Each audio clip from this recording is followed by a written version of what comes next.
যে সাধারণ জনগণের যে আনন্দ এবং তাদের যে একত্রিতভাবে একটা নির্দিষ্ট বিষয়ের উপরে 1971 সাল হয়েছে আমরা দেখি নাই, 90 হয়েছে আমরা দেখি নাই, কিন্তু 24 আমরা দেখেছি। আমরা বাঙালি কখনো কারো কাছে মাথা নত করতে জানি না, করবো না, এখনো করিনি, আগেও করি নাই, সামনে আমরা পরবর্তীতে করবো না। আমরা বাঙালিরা সবসময় ঐক্যবদ্ধ থাকবো। কোনো ফ্যাসিস্ট সরকার আমাদেরকে চালাতে পারবে না। ভারত বলেন, আমেরিকা বলেন, কেউ আমাদেরকে দামিয়ে রাখতে পারবে না। আমরা আমাদের অধিকার আদায়ের জন্য সর্বদা জনগণের পাশে সর্বদা আছি থাকবো ইনশাআল্লাহ। না, বিগত 15 বছর 3টি নির্বাচন যেভাবে করেছে আমরা আমাদের ভোট দিতে পারি না, ন্যায্য অধিকার আদায় করতে পারি নাই, কিন্তু 24-এ ছাত্র জনতা সকলের ঐক্যবদ্ধ হওয়ার মাধ্যমে শেখ হাসিনাকে দেশ থেকে বিতাড়িত করেছি।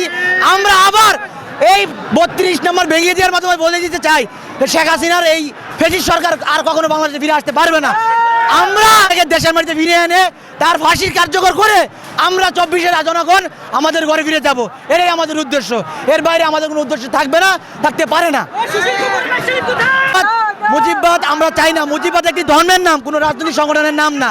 আমরা এখনো আসি, পরবর্তী ইনশাআল্লাহ মানুষের পাশে থাকবো। ইনকিলাব জিন্দাবাদ।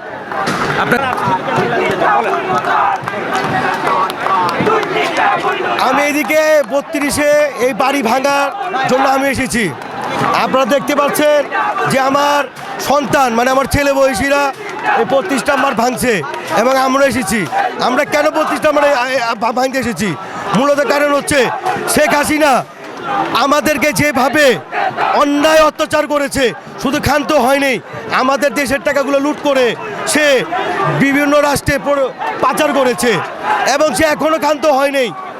আমাদের 2000 সন্তানদেরকে হত্যা করেছে, করে সে পালিয়েছে, পালিয়েও সে ক্ষান্ত হয়নি। সে ভারতে বসে আমাদেরকে দেখে নেওয়ার হুমকি দিচ্ছে, আমাদেরকে হত্যা করার হুমকি দিচ্ছে। এবং শেখ হাসিনার বিভিন্ন ইন্টারভিউতে আমরা দেখতে পাইলাম সে 182 জনের নাম লিস্ট করেছে আমাদের হত্যা করার জন্য। আমরা ভয় পাই না হাসিনা তোমার সেই থ্রেটের কথা। আমি এবং আমার সন্তানরা আমরা আছি, কারণ তুমি আমাদেরকে 5 তারিখে কিছু করতে পারো নাই, আজও পারবে না। দেশবাসীর কাছে আমার একটা অনুরোধ, পাড়া মহল্লায় আপনারা আওয়ামী লীগ প্রতিরোধ করুন, তাদের পাছার চামড়া উঠিয়ে তুলুন। তা না হলে সেই হাসিনা লোকের রক্ত খেয়েছে, সে কোনো মতো যদি তাকে রাজনৈতিক যদি তাকে মাঠ পর্দা দেওয়া হয়, সে 2 লক্ষ লোককে হত্যা করবে।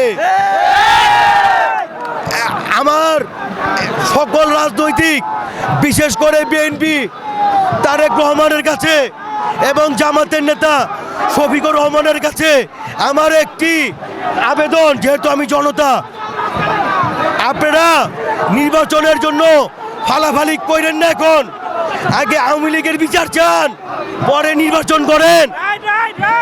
আগে বিচার, পরে নির্বাচন। আপনারা যেভাবে নির্বাচনের পথে আগাচ্ছেন, যেভাবে নির্বাচনের হাউকা করছেন, এতে আপনারাও পার পাবেন না। হাসিনা যদি আসতে পারে, সুতরাং এই আওয়ামী লীগকে নিষিদ্ধ করতে হবে। আর আমি দেশবাসীর কাছে আরেকটা মেসেজ দিচ্ছি যে আওয়ামী লীগ বাংলাদেশে কোনো রাজনৈতিক দল নয়, সে একটা ইন্ডিয়ান অঙ্গ সংগঠনের একটা নাম। না দালাল না, ইন্ডিয়ান সংগঠনের একটা নাম। আমাদেরকে পাড়া মহল্লার আওয়ামী লীগ পদ্ধতি গঠন করতে হবে। ইনশাল্লাহ আমরা বিজয় হয়েছি, আমরা মৃত্যুবরণ জীব, আমরা বিজয় হব ইনশাল্লাহ। এইটা নিচ্ছি, এইটা বসুনি বানাবো, আমি বাসায় নিয়ে এটা বসুনি বানাবো, এইটার পর বসবো আর আমি উৎসাহ অনুভব করব যে এই হাসিনাকে এই দেশ থেকে তাড়িয়েতে পারছি, তারপরে তার বাসা থেকে ইট নিয়ে আমি বসতে পারছি, আমার এটা সৌভাগ্য। জি, এই হাসিনা, এই ফেঁচি হাসিনা জানেন যে বিগত 17 বছর মানুষের ভোটাধিকারকে কেড়ে নিয়েছে, মানুষের বাক স্বাধীনতাকে কেড়ে নিয়েছে। তারপরে 24-এ গণহত্যা চালিয়েছে। দেখেন যে আমাদের ছাত্র ভাইরা কীভাবে মারছে, আমরা ওগুলো রাজপথে ছিলাম। এই হাসিনা দেখেন ইন্ডিয়াতে পালাইয়ে যাওয়ার পরে 5ই আগস্টের পরে পালানোর পরে তারপরে দেখেন যে বিভিন্নভাবে ষড়যন্ত্র চালাচ্ছে, এই বাংলাদেশের বিরুদ্ধে বিভিন্নভাবে ষড়যন্ত্র করার চেষ্টা করতেছে। আজকে আপনারা জানতে পারেন যে এই 9টা বাজে বাসন দেওয়ার কথা, এই বলে আমরা এই তার বাসা, এই জানেন যে এই জায়গা আমরা প্রসাবখানা বানাবো, জাতীয় প্রসাবখানা এখানে হবে, জাতীয় পায়খানা এখানে হবে, জাতীয় পায়খানা এখানে হবে, এখানে ফ্রিতে প্রসাব করা হবে, বাথরুম করা হবে, জাতীয়ভাবে এখানে করা হবে। আমরা 7টা বাজে এখানে আছি। হাসিনার অবশ্যই হাসিনার বিচার চাই। আমরা দিল্লিকে বলতে চাই, আমরা এই হাসিনাকে ফেরত দেন। আপনার দিল্লির কাছে অনুরোধ জানাই, আপনাদের সাথে বন্ধুত্ব করবো, আপনারা হাসিনাকে ফেরত দেন। তারে বাংলাদেশ আইন না, এই ছাত্র জনতা যারা হত্যা করেছে, তার গণহত্যা করেছে, আপনারা জানেন যে বিভিন্ন কর্মকাণ্ড করেছে। হাসিনা কি করেছে আপনারা তো জানেন, এই মিডিয়া তো সবসময় ভাইরাল। তো এই হাসিনার বিচার চাই। সর্বমোট কথা একটাই, এই আওয়ামী লীগের এই বাংলাদেশে কোনো ঠাঁই হবে না, এই আওয়ামী লীগের কোনো ঠাঁই হবে না এই বাংলাদেশে। আপনারা জানেন যে এরপরে আমাদের কথা হচ্ছে গোপালগঞ্জ রাখা। এরপরে আমাদের উদ্দেশ্য গোপালগঞ্জকে লুটে করতে হবে, গুড়াগর করতে হবে। এইটা আমি ওই যে বলছি, একটা শেখ হাসিনার যেভাবে সিংহাসন ছিল, একটা গদি ছিল, ওরকম একটা গদির যে পাটা রাখবো ওইখানে এটা থাকবে।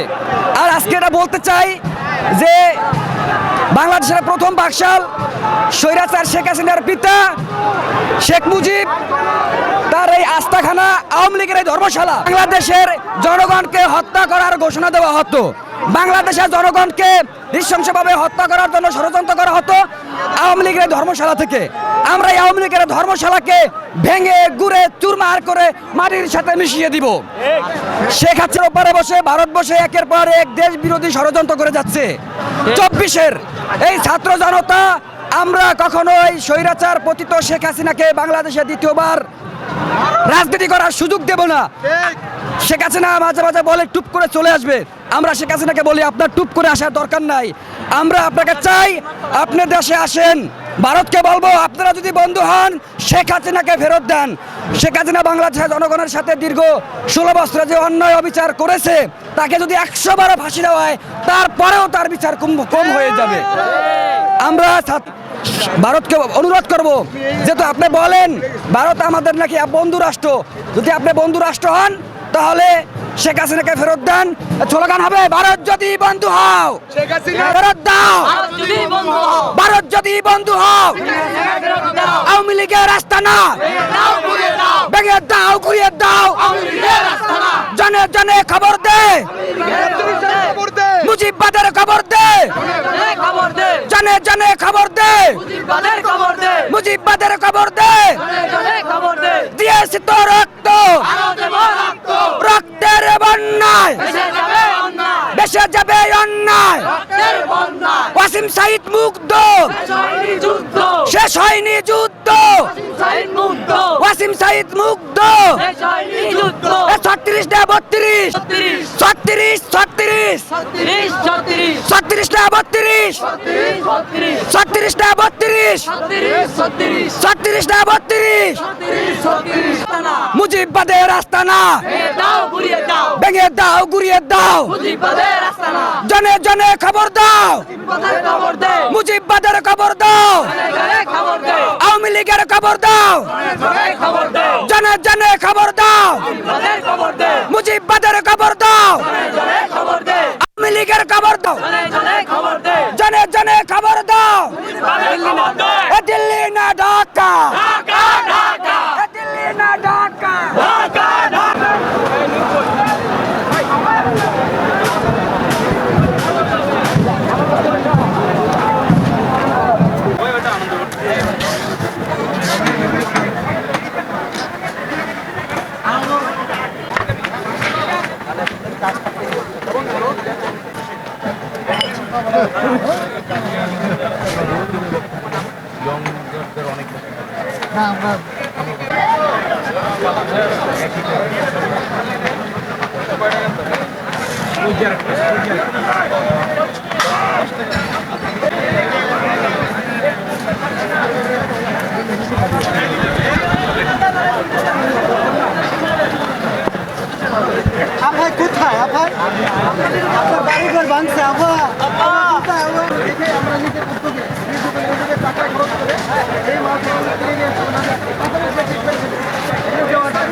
বুধবার রাত 9টায় শেখ হাসিনা বক্তব্য দেবে এমন কথা প্রচার হওয়ার পর থেকেই ছাত্র জনতাদের মধ্যে শুরু হয়েছে নতুন করে উত্তেজনা এবং তারা এই বিষয়টি কোনোভাবেই মেনে নিতে পারছে না।